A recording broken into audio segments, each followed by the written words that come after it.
Might I offer you some advice? Forget everything that you think you know.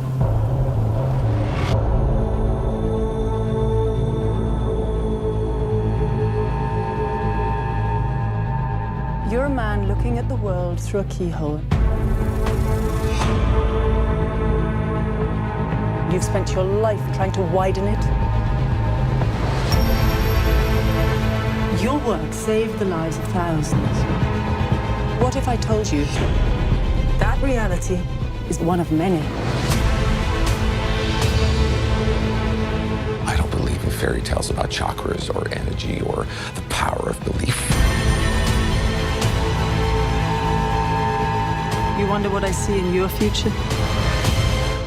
Possibility.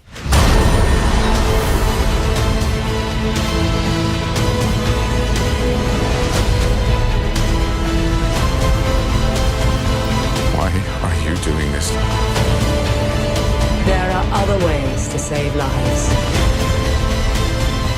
So much you don't know.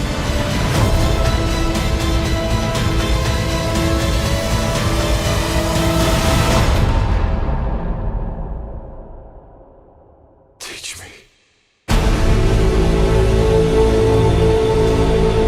My ghost survived to remind the next of us that humanity is our virtue. I know who I am and what I'm here to do.